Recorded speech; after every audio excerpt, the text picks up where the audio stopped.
Welcome, investigator. Evil is on the rise. Crime is escalating. Our mission is to eliminate the crime by exposing evil, examine why it manifests, and highlight the brave souls that confront it every day.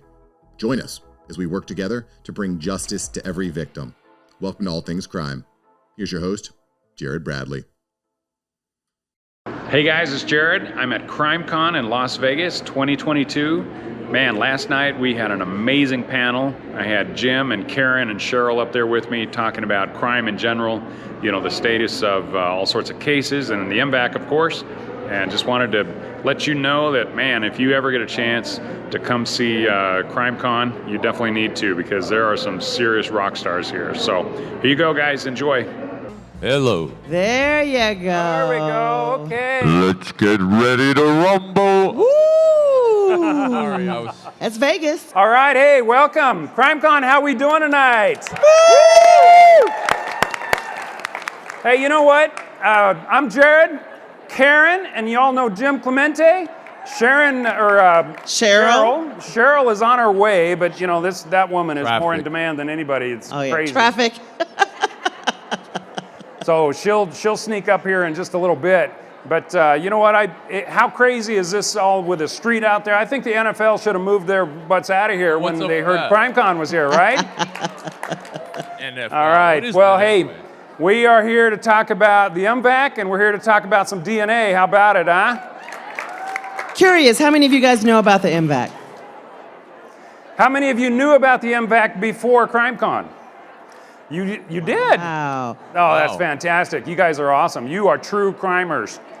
Yeah. All right. Did you just insult half the crowd? No. They are just asking. But my question is, how many of you know who invented the Mvac? Oh. Okay, now you learned that yesterday. This is not multiple choice. So you're in for a treat. No, really. I say that to say you're in for a treat. Jared's amazing. I am Karyn Greer. I'm an anchor and reporter in Atlanta and work with Sheryl McCollum on cold cases.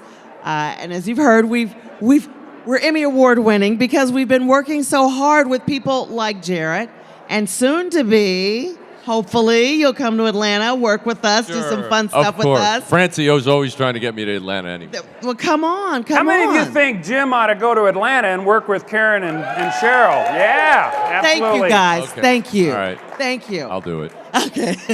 But, I mean, it's devices like this now, technology now, that is helping us. And the one we just recently had was Nicole Smith. They were able to get DNA and get things from some of the particles that were left behind. Absolutely. So, really quick, why don't you talk about your show a little bit? It is CSI Atlanta, so we look at a lot of Georgia cold cases. A couple of them, this Nicole Smith that I was talking about, was a 12-year-old girl going to school and forgot her project, went back home to get it, and was shot in the head, brutally raped, killed right behind her home. Yeah. It had been 26 years that her mother was trying to get justice. And finally, with DNA, we were able to, from a cousin twice removed, find out who did it. The one thing, either good or bad about it, is he's dead.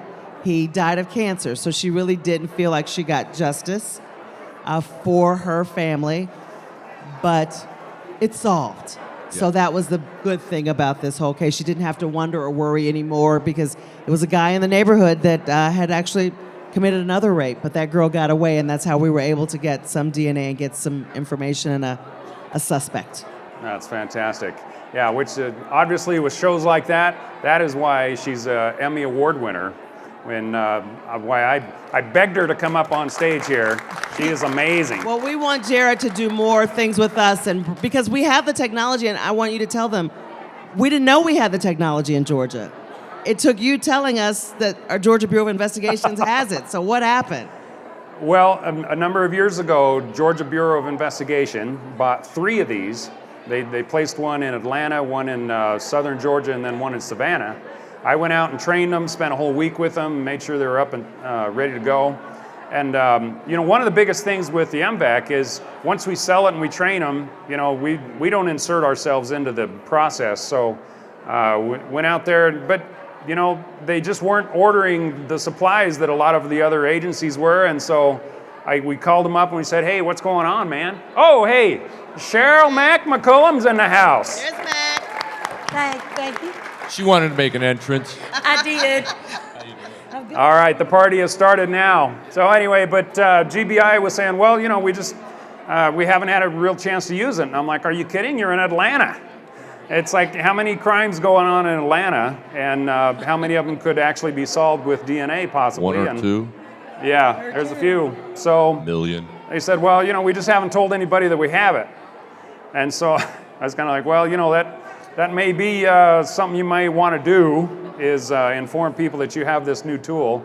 And so, you know, they've improved since then. So, but thanks to people like Karyn and Sheryl and Jim, you know, getting the word out there, a lot more people understand what the Mvac can do and what it's all about. And everybody knows that DNA has kind of replaced fingerprinting as far as the gold standard of forensics evidence. Absolutely. But, yeah. And let's talk about getting the word out. One of the ways that I tried to help Jared get the word out was I wrote a few episodes of Criminal Minds where they said, oh, we can Mvac this. Yeah. And literally, I think it was probably the first primetime TV show that literally went worldwide. 62 million people heard about Mvac just from Criminal Minds. And it's still out there, and it's the most streamed show from 2021 on any of the channels, any of the streamers. Awesome. So people are still watching it and hearing about Mvac. But this is the guy, this is the guy for Mvac. And I think you started to ask him, or you laid the groundwork for the question, but where did Mvac come from? I mean, let's think about it. Is it really that difficult to understand what's going on? Whenever we need our rugs thoroughly cleaned, to get all that dirt and stuff that's been in there, what do? We basically steam clean it, right? Yep. You put some liquid in there and you suck it out with a vacuum hose. This is just a very extremely clean process. And it works really well. I'm sorry if I stole your thunder on that. Think of that. Yeah, why didn't we think about that? Because it took a genius to think about something that actually makes sense. Yeah, so we're back to the question of who actually invented the Mvac. And I wish that he had, you know, given me some of that smart gene, but it was actually my dad that invented the Mvac. And he got the idea. How many of you were alive in 1993? And the rest of you that were there that won't admit it, that's okay. So back in 1993, any of you that are on the West Coast probably remember that there's a certain hamburger joint. Now, I know this is being recorded, so I don't want to say, but there's a certain hamburger joint that used to do cook-to-order hamburgers. First of all, let me get this straight out. On the West Coast, yeah. And especially in California and Washington and Oregon, and yeah, it starts with somebody's name, and anyway, they, I'll get this out right now. Do not eat cook-to-order hamburgers, people, okay? I know they're good, but make sure that dang thing, and now a steak is great. If you want to eat a rare steak, okay, I know we're in forensics, but this is a little PSA here, okay? E. coli, it may occur on the outside of, you guys know what E. coli will do to you, right? Not Kidney fun. failure, death, yeah, all that bad stuff. Well, in hamburger, it gets ground up in there and then it grows. And that's how that massive E. coli outbreak happened. Well, my dad grew up on a ranch in Idaho, and he was a microbiologist, had a PhD in microbiology and animal sciences. And so that bothered him a little bit. Plus his first grandchild had just been born, and he's like, how in the world are we killing kids? So he started analyzing the problem. You know, those of you that know scientists, maybe married to some of them, drive you crazy. You know, they analyze everything. So he started doing that, and he started narrowing it down. He's like, where did the breakdown happen? And he realized that on the front end of the whole, you know, identification process, he realized that they were covering this massive, like equivalent to both these tables, with a little 1x4-inch sponge, and trying to figure out why they couldn't catch one cell out of there. And you know, statistically speaking, it's impossible to find it. So when they do find it, it's like, you know, a broken clock that's right twice a day, and that's basically the same thing. And so the moral of that story is, folks, cook your food, okay? Now, back to forensics. Yes. So we fast forward to around 2010. I'd gone into the Army, and a college buddy of mine had gone into the FBI. FBI is familiar, right, Jim? Anyway, I was telling him about the MVAC and how we were talking to food industry and how to collect E. coli and stuff, and he goes, something like that would have really worked on some of my crime scenes. And so, on occasion, the light will go off, and I thought, well, what the heck, man? Let's take it to a lab and test it. And I quote, they said, you should be doing back tables. You should be doing backflips off of this table. This thing is so good. They said, we've never seen recoveries like this. Wow. Compared to the swab, you guys know the swab is the kind of the way that most samples are taken? Yeah. It's a Q-tip, basically. And side by side, the MVAC collected, in some cases, 150 times more. So if you think about it, if you have whatever's in your bank account, and I say, I'm gonna multiply that by 150 times, how many of you would be happy? Yeah, right? Well, it's kind of the same concept. So sometimes you just need to get more so that you can get up over that threshold, and then the lab can actually identify the person. And a lot of times that's the problem. So, one of the biggest problems I had when I was an FBI agent in New York City in the New York office, when we collected guns, we could never get fingerprints off the handles because a lot of the handles are, etched and patterned in a certain way that there isn't enough solid space. And when DNA became an issue, they still said they can't get any DNA off the handles of guns. And I'm like, why? What is the problem? I mean, the fact is that if somebody's holding on to it, they have to be depositing their DNA on it. And it was a really difficult situation because what would happen is they'd collect the gun, they'd put it into a plastic bag, it would shake around in FedEx when it got shipped to the lab. The lab guy would take it out of the plastic bag. By now, it's wiped off everything that was on there, right? It's just a ridiculous process. So I started trying to figure out how to put guns in secure cardboard boxes so that they couldn't move around. That was the first thing that we did. And we started getting prints off of them. We started, when DNA happened, we started getting DNA off of them. But it was still such a tiny amount at the time that we really couldn't use it.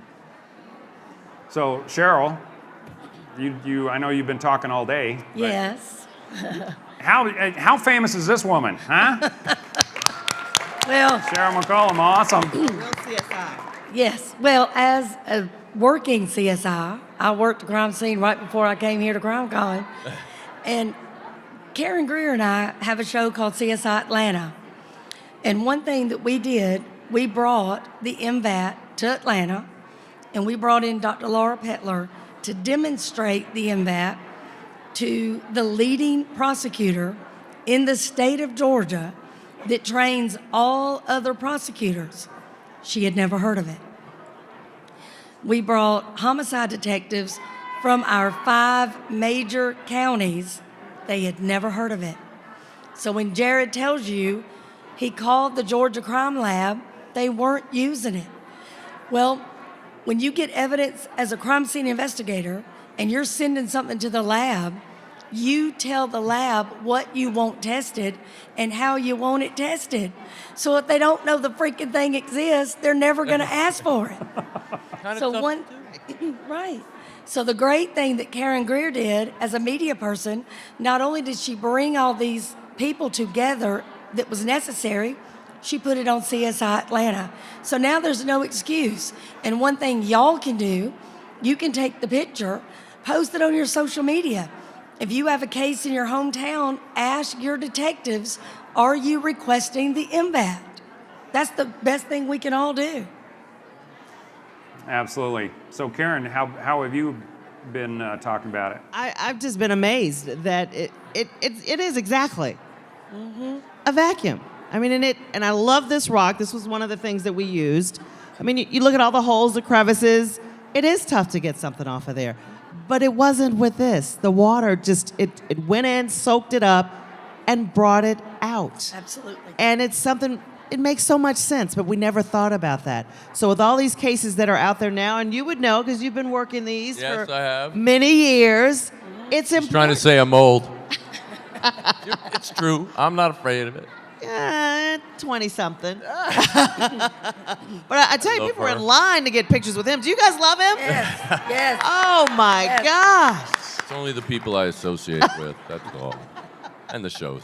So we love supporting you, Jared, because we know what you're doing works. Well, thank Yeah, you. Nicole Smith. Yeah. Yeah. Just talked about Nicole. And Yeah. there's more. Yeah. Let's talk about, why don't you tell us about Honey Malone? Honey Malone was murdered in an apartment of a friend. She was shot in the back. Then they drug her to the master bedroom, put her in the closet, shot her point blank in the chest. And the case basically kind of sat. They thought it was a drug deal gone bad. And we were like, look, whoever drug her to the master bedroom either put their hands under her arms and drug her, or put their arms, hands under her arms, and somebody else picked up by the ankle, test under her arms, test at the ankles. So we were able to get a complete profile, and it came back to a suspect that's been arrested for her murder. And it's just given the right people the right knowledge. It's not that the detectives don't want to do it, but listen, detectives are not scientists. They don't read scientific journals. They don't know the MVAT exists. They don't know Parabon exists. They don't know Orthram exists. This is why it's critical that y'all do. And tell them, help them out. There are a couple of us that actually are scientists. There's a few. I was a chemistry major in college, and then I was on the evidence response team in the FBI for the first 8.5 years. But there isn't a lot of people with that background. And so that's why I wanted to, when I heard about it, what did I do? I called you up and I said, hey, you mind if I write about it on Criminal Minds? And you were like, hell no, go for it. So, but it was really good. And I think you got some positive response from that, right? Oh yeah. There's a few additional hits to the website. Yeah, That's I think awesome. So. Yes. So. Yes. No, it's that's why, guys. I mean, I can demo this thing. I can talk about it all day long. But bringing up experts like these three to talk about things that they've done in real time, and how many cases have you had between Sheryl and Jim that you wish you could have had this equipment? Oh, man, absolutely. And, as DNA technology, the DNA science actually progressed. Yes. Technology didn't really keep up to it Right. until Until MVAC, we didn't have enough, in most cases, enough DNA present in order to actually solve the case. That amount has now gone down, but of course, multiplying what you can collect by 150 times, it was a game changer. I mean, and it's continued to be a game changer in conjunction with forensic genetic genealogy, which, like in the Golden State Killer case and at least 50 cases since then, have actually gotten the name of the offender from forensic genetic genealogy. And here's the thing, before, DNA could only help you if the person's DNA was in CODIS. If it wasn't there, that's the end of the road. You waited till that person got arrested and their DNA was taken and uploaded, and it may or may not ever happen. That's right. So now, with things like the MVAC and other collection methods of DNA, we can actually get their names. Go right there, knock on the door, and put the cuffs on them. So it's something that fingerprints started to do. DNA now took over for that, and now it's actually, a million times better because everybody leaves their DNA where they go. They don't always leave fingerprints, but everybody leaves their DNA. Okay, so let me throw a question out to you guys. First of all, how many cells do you shed every day on average? Does anybody know? Anybody want to take a guess? No? Somebody said 100,000. What's that? Somebody said 100,000. 100,000? Okay. Anybody else? Not quite a million. All right, now we're bracketing, okay? I'm a military guy. We talk about, if you shoot too far, then you shoot too low, you bracket. Okay, it's actually around 400,000 cells.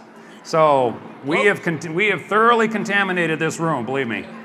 But the important thing is, all right, let me ask you another question. How many cells do you think it takes to develop a full DNA profile?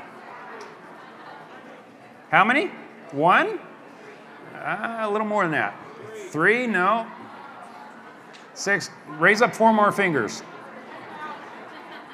Yeah, very good. She actually. There you go. Math. There she goes. Yeah, there you go. It's about 10 cells. So out of the 400,000 that you're sloughing off every day, if there's 10 of them that we can get into this bottle right here and then concentrate, they can get your profile from it. Now, it can't be intermixed with 100 other people like today's was. So everybody relax. Your DNA is not going to get collected, okay? Plus, in your hotel rooms and everything, you don't want to know anyway. But Don't ever go the in bottom there with line the is DNA is super, super sensitive on the lab process. But again, the whole reason that the forensics industry needs the tools like the MVAC is because a lot of times in cases, even though you only need 10 cells, you actually have to collect those 10 cells. And if you can't collect them, you can't detect them. Everybody say after me. If you can collect them, you can't detect them. You All must right. collect to detect. That's Yeah, the line. There you go. All right. I love it. So Jim, being Jim, he shortened that a little bit. Love it. Okay, appreciate that. Anytime. All right, so Jim, I know you got to go pretty Yeah, quick, I do, but anything else that? Well, just look. Everybody here came from somewhere, right? And there are jurisdictions around you, and many of the people that come here to CrimeCon are here because cases that they have been intimately involved with have not been solved. They can't be solved unless people actually use the technology that's available. And one of the things that we're bumping up our heads against, like in the West Memphis 3 The case. 4 of us. Yeah, you'll have to go back for you. Okay. I guess I'll wait. I meant from her seat. Okay. It's okay. Everything Thank you, pauses for the photos. One of the things that we've bumped our head up against is, in the West Memphis 3 case, is a district attorney who doesn't want to test the evidence. There are other cases like the Colonial Parkway murders. I don't know if you stopped by their booth earlier today, but there's potential DNA to test, and there's law enforcement that's standing in the way of testing it. They don't want to, quote, destroy evidence. They don't want to reopen a case that it might give them false leads. They have all these excuses. Yeah. But in order to collect, you have to test, right? You have to have it. You have to see if it's there to collect it.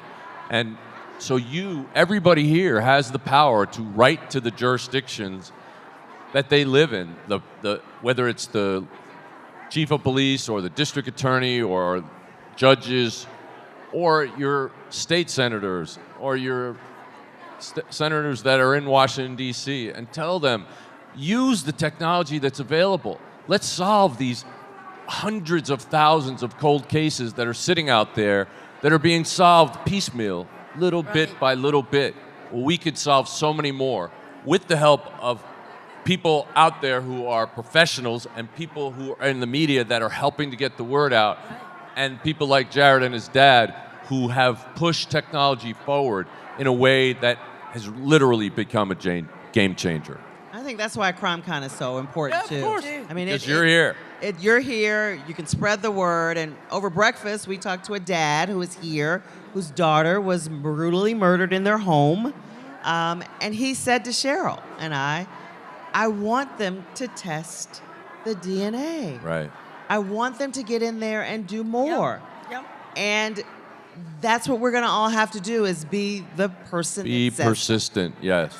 Well, and a huge problem that, if we think back even at, the massive rape cases, all those rape kits that were sitting on shelves for years and years and years. I know one jurisdiction alone in Texas had over 13,000 untested rape kits. Okay, that's unacceptable. It's unacceptable, and it's part of the reason why 1% of rapists actually see jail time. 1%. Why is that? What are we doing here? And look, it's a crime that lends itself to serial offending. Yep. And so if you have a serial rapist out there and you don't stop him at the first opportunity, you can pretty much guarantee he's going to keep doing this, and he's going to do it until somebody stops him or he starts killing. And then you have a serial killer on your hand as well. So why are we letting this happen? As a society, put your foot down. Yep. Tell your representatives they need to get those tests done. Well, not just the testing, but the whole thing was the funding for it wasn't available. Right. But once everybody raised hell about it, what happened? All of a sudden, there's funding. Money started flowing, and Yep. you know, the squeaky wheel gets the grease. There's a reason that's an actual a saying that's been there around forever. Well, Can I give them a real case to Yes, show the ma'am. importance? Of course. Who was here last year in our session when we talked about Nicole Smith? Anybody? Okay. Okay. So Nicole Smith was a 14-year-old girl who was raped and murdered on a path on the way to school. The rape kit generated DNA. 9 years later, another 14-year-old girl a mile away was raped, but she survived. The DNA matched the same offender. This person was not in CODIS. If that major police department had tested every single rape kit, they would have identified a third victim where they had the perpetrator. But that case went unsolved for 27 years until we solved it 6 months ago.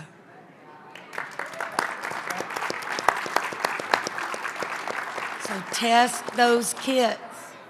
that's right. Well, and you know, labs as a whole, but police agencies and this whole defund the police movement, I think, is just horrible. But They don't have enough money. yeah, they didn't have enough money before that movement started. Right. Now, you know, so, but folks like you can, again, just like we as a community and as a society, we raised hell about all those rape kits, we can do the exact same thing about, you know, crime labs and police departments. You know, there's entire police They have the departments power. that had to get rid of, you know, entire divisions of officers that, what had happened? You know, what's happening with crime nowadays? It's spiking everywhere. Well, the reason because we don't have enough officers on the street, we don't have enough detectives on the street. Well, that all comes from funding, and that comes from folks like you. And so anybody that thinks that their voice doesn't make a difference is wrong. You know, you guys can make a huge difference, and obviously we do. Can you identify any major jurisdictions that don't have the MVAC? Can I? Yes. Yes, I can, as a matter of fact. That's a good question. Are we in one right now? Yes, we are in one right now, as a matter of fact. Yeah, and the amazing thing about it is there's one person in the entire Las Vegas metro area that has shut down the use of the MVAC. So I'm not going to mention the person's name, but Ah, what if they But- write and Yeah. get that person to change their mind? But what's the rationale? Why? Why not use it? What did they say? you know, I don't know. She hung up on me, so she wouldn't tell me. But yeah, it's but you know, let's take Las Vegas for example. How many cold cases do you think are here in Las Vegas? Oh, yeah. Yeah. So I know the number in Denver is actually 500, and most of the major jurisdictions, but cities that are larger have, you know, they might have thousands. Tens of thousands. Thousands. So as a whole, okay, here's another stat. How many cold case homicides, just homicides, not rapes or assaults or anything else, how many cold case homicides are out there in the United States? 200-something thousand. Anybody know? Anybody want to guess? Anybody that can get this right, I'll get you a t-shirt. Google it. 500,000. It's around 230,000. Bam. Where's my Okay. T-shirt? Well, it's your t-shirt, so instead of... Throw it. Yes. All right. By the way, of all these things, I'm gonna throw some more out there. And if you guys, if the size doesn't fit, then come by the booths and let us know, and we'll exchange it. Okay. So 233,000. Nice. We've talked about that number, Cheryl. Cheater. No, but okay. So there's two problems with that. That means there's around 230,000 murdered victims who have not got justice. But the second problem is, how many potential murderers are walking amongst us? And continuing to create victim after victim after victim. Yeah. So Jim has millions of stats. So Jim, out of the entire population, what percent actually commits the majority of the crime? A very small fraction of 1%. Wow. And what They are responsible for most of the violent crimes. And what it is, I mean, I always say this, that people ask, is it nature or nurture? But it's actually nature, nurture, and more. It's bio, psycho, and social, right? So you have to have the genetic potentiality to commit a crime. You have to have the personality and psychology to commit a crime. And then the experiences pull the trigger. So genetics loads the gun, personality and psychology aims it, and your experiences pull the trigger. Absolutely. The way you participate in that is in the millions of decisions you make in the privacy of your own brain. As you're growing up, are you embracing the bad things that you know you're doing, or are you rejecting them? And this eventually becomes like a snowball effect, rolling down the hill, getting bigger and bigger until this is what drives you to actually act out violently.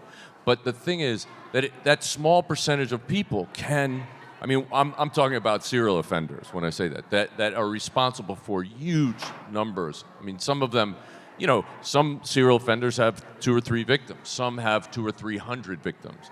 Some are rumored to have maybe over 1,000. But can you imagine the devastation that has wrought on the family members and surviving members? But I did a show very early on in my career called Killer Profile, where we highlighted 7 serial killers who you may not have known them because they weren't famous, but because each of them had a victim who escaped. And that was critical because some people who get in the clutches of a serial killer still survive. How did their survival instinct kick in and help save them? And part of that is because they're human beings. As much as we want to call killers and rapists and child abductors monster predators, what that does is it tells us it's somebody separate from us, when the most effective and the most notorious ones are the ones who blend in with us. You have to look out more for the nice guy, nice gal, acquaintance offender, because in sex crimes, for example, 90 to 95% of child sex crimes are committed by somebody known to the child. Stranger danger is only a small percentage, but we only tell our kids about stranger danger. And I know I kind of got off, but I needed that platform. No, it's fantastic. No, absolutely. But, Absolutely. Perfect. but so you can help by stop thinking about these people as monsters and evil, because what they do is really bad, but they're people, and that's how we catch them, through their behavior.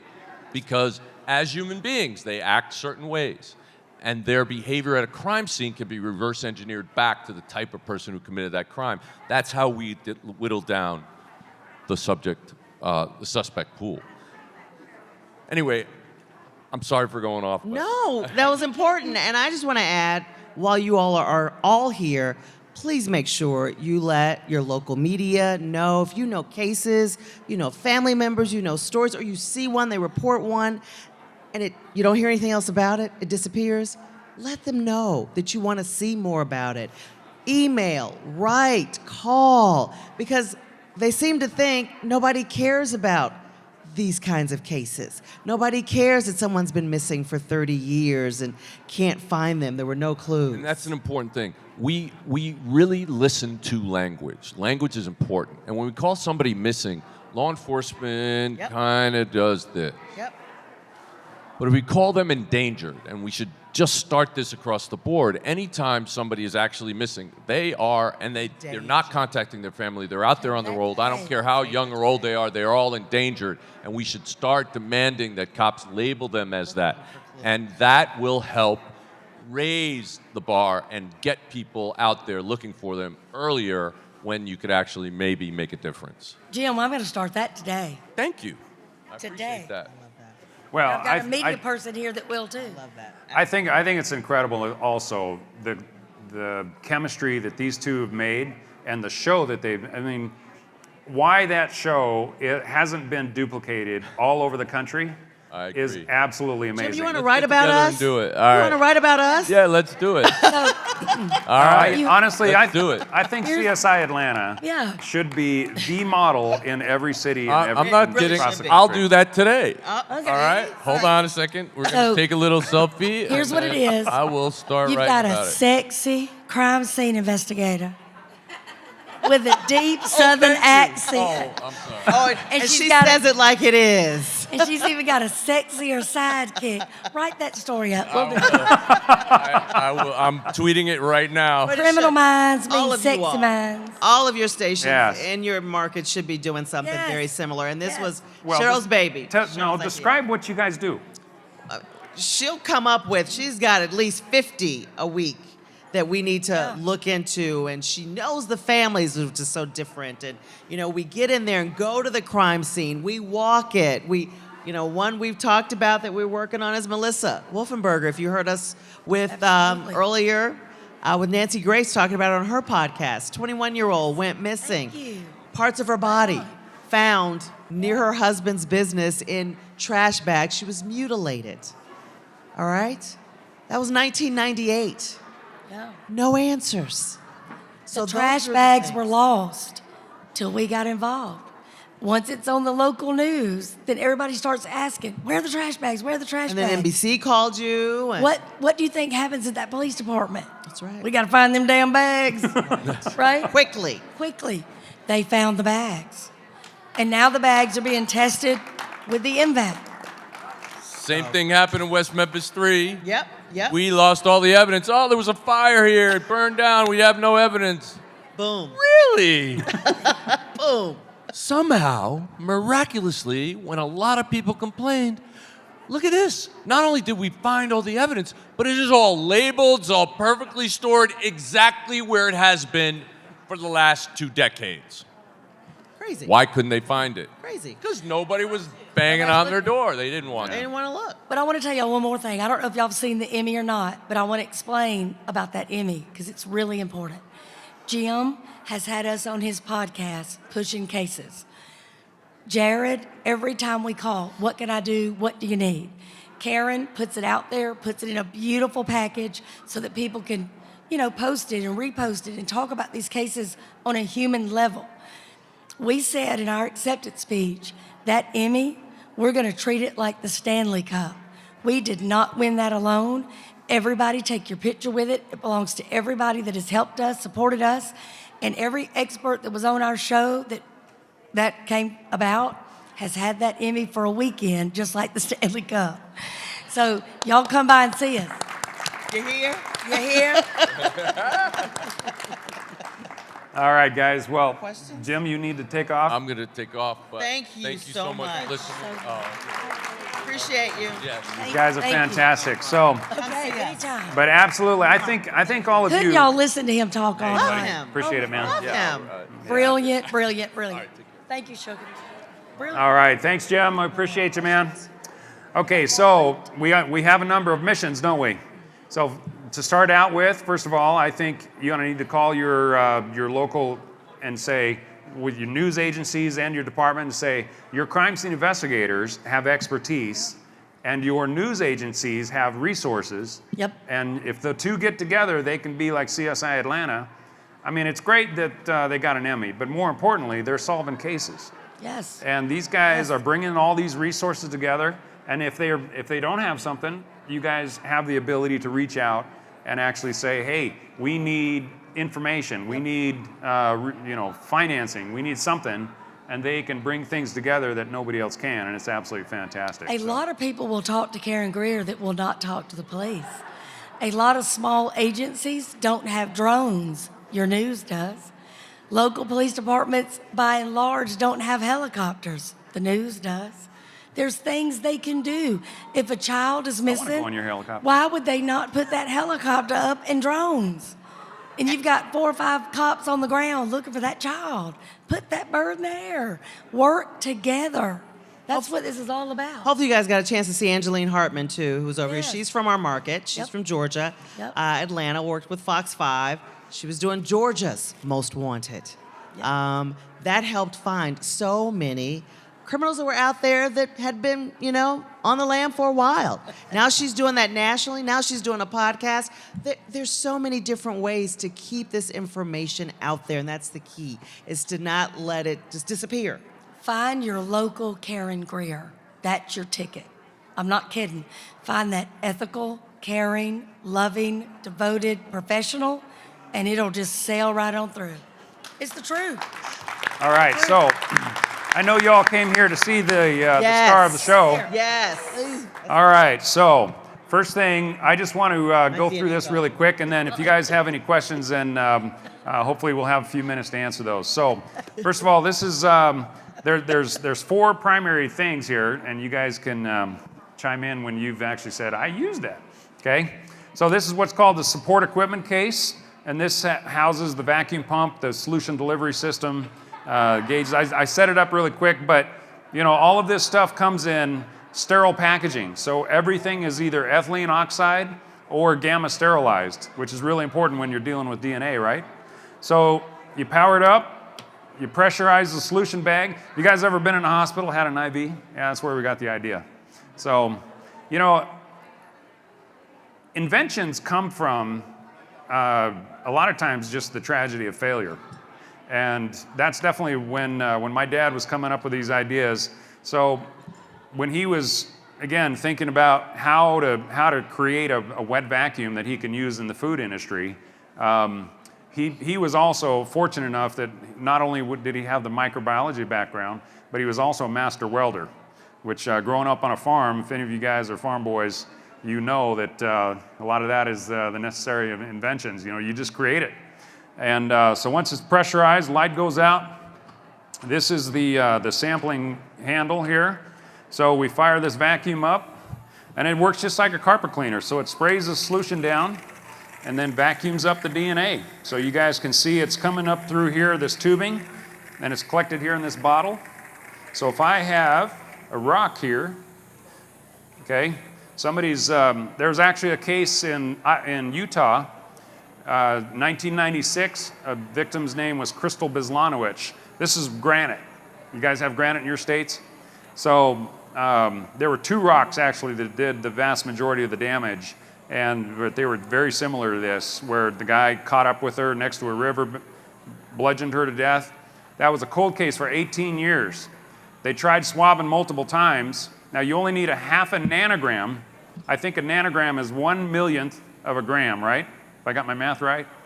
So you only need a half a nanogram in order to create a full DNA profile. They couldn't get it with a swab, because if you've ever felt granite, it's rough and porous, sharp edges. You just can't get it. Well, when they use the Mvac on it, just like this, I got it up here for you guys. You can just see it's just spraying and sucking. My DNA That's, all over that. Yeah, it is all over this, Karyn. You're in trouble. We're the Mvac. We suck better than everybody. All right? Okay, so that's how you get the DNA off there, right there. And so once it comes up into this bottle, then we take that bottle off and we concentrate it on this filter. And that filter is what we send to the lab. And the lab processes it the same way they do a swab. But the amazing thing about that rock case is we had 21 nanograms of DNA. So it takes how much to create a profile? Half a nanogram. We got 21, so that's 42 times more than what they needed. Solved that case. Found the guy. He'd been 8 months out of prison. So you guys, you talk about these reoccurring offenders, and the small percentage of society that creates and commits the majority of crime. Well, this guy had been out of prison. He would serve 10 years for murder 2, and next thing you know, he's murdered another one. So that's how the Mvac works, guys. I wish I could make it more complicated, but like I said, my dad, he came up with this whole thing, and we've said, in fact, there's a video. If you go to M-Vac Systems on YouTube, we've got a video on there where it took me about 10 years to do it, because I really wanted to make a tribute to my dad. He died of cancer in 2009, so he never got to see the fantastic, support that the MVAC's got, especially in the forensics industry. But I know he's watching from up there, so Absolutely. somebody talk, because I'm busting up here. But y'all, I'll tell you, does this look complicated? And here's the great thing. It's mobile. You can pick it up and take it to your crime scene. You can MVAC a body. Think about the difference in collecting evidence of a deceased person. That's your main crime scene, right? When he says it's a game changer, and when Jim Clemente says this has changed everything, we don't have to wait for CODIS. I mean, it's remarkable when you think about where DNA has come from in such a small amount of time. It's absolutely astounding, and all for the good guy. And So- I appreciate that it's not a $50 million piece of equipment. Right. Agencies can Cheaper afford than a it. car. Cheaper than a car. They can afford it. He's kept it reasonable so they can all afford it. Yep. Well, with everything, the training is about $44,000. So if you're in a jurisdiction that services probably 150,000 or higher, Yep. yeah. I mean, it sounds like a lot of money, but a typical piece of DNA equipment runs $250,000, $500,000, $1 million. So, Y'all, it's cheaper than a standard police car. oh yeah, police cars run about $75,000. So, yeah. So we got about 5 minutes left, guys. Who's got a question? Thank you for coming. I've been hearing about this, the MVAC, for a couple of months, and it's really exciting to see it in action. It is very simple. So my question is, what are some of the, say, top 3 reasons that you get pushback or excuses from jurisdictions, law enforcement agencies, if it's not the money? If it's not the money, well, the budgeting problem, it takes there's about an hour or a year and a half, to get it into the budget, and then there's grants and things like that. But probably the number one pushback is from the crime labs, where they have these processes that they get them down, and you inject a new piece of equipment into it, and it kind of throws a wrench into it. So partially that's funding, but a lot of the crime lab, especially the people that have been there for a really long time, a lot of them just don't want to do anything different. So that's the top 3 reasons. And you get a T-shirt. Where's your T-shirt? Yes, where's that T-shirt? Oh, that one's too big. How about that one? Another question. Yeah, okay. I'd say that's probably number 1, 2, and 3 right there, to be honest with you. Because I'll tell you what, CSIs like Sheryl, they are all over it because they can immediately see the applications. Yep. I mean, we can collect DNA from like sex trafficking boats that are coming up that are bringing the sex trafficking or the sex slaves and stuff that are landing in Florida. They'll take this thing out in the middle of the ocean and sample the boats out there. They're putting traffickers away. There's so many different applications to it. It's just incredible. So, yeah. It also exonerates people. I mean, think about it. It's the best of both worlds, yes. Because in my business, that's what you want. You want the facts, the truth, the evidence. That's it. If the wrong person is put in prison, again, that means a killer's out there. Yeah. So evidence like this is a game changer for both sides. Everybody should be for it. I actually interviewed a guy named Chris Tapp who served 20 years in prison for a murder he didn't do. And so my podcast is called All Things Crime, by the way. So whoever can sign up right now, the fastest, you get a T-shirt. I got a question back there. Hi, guys. I assume you're familiar with the Ashanti Alert Communications Network. So what Jim said about the questions pertaining to that, he mentioned endangered. So is there any way you would advise to influencing law enforcement to classify the missing in that category under the Ashanti Alert Communications Network to expedite the search efforts? Again, I think when you start with media and you think, start with law enforcement, once we change that one word, and that's why I think what Jim said is so brilliant, and that's why I said I'm going to do it starting tonight. When I go back to, duty on Tuesday, that will be my new term, period. And I think I will see an immediate shift with judges, with detectives, with the media. As soon as I use that word, it'll be completely different, I promise you. Thank you. All right, guys. I think that we got time for one more. Couple more. Just got the mic. Come on. So you mentioned that hundreds of people, you can't get through that DNA, but what's about the most you could get through to try to narrow down somebody who might be involved in a crime? Well, it depends on their ability to interpret it at the end. If it's just a manual interpretation, it's like 3. Usually, if they have software, they can go 5 or 6. There's more software coming out where they can look at 10 or 12. But that's right now. It's about 3. So. All right, guys. Hey, I can't tell you how much I appreciate you coming out.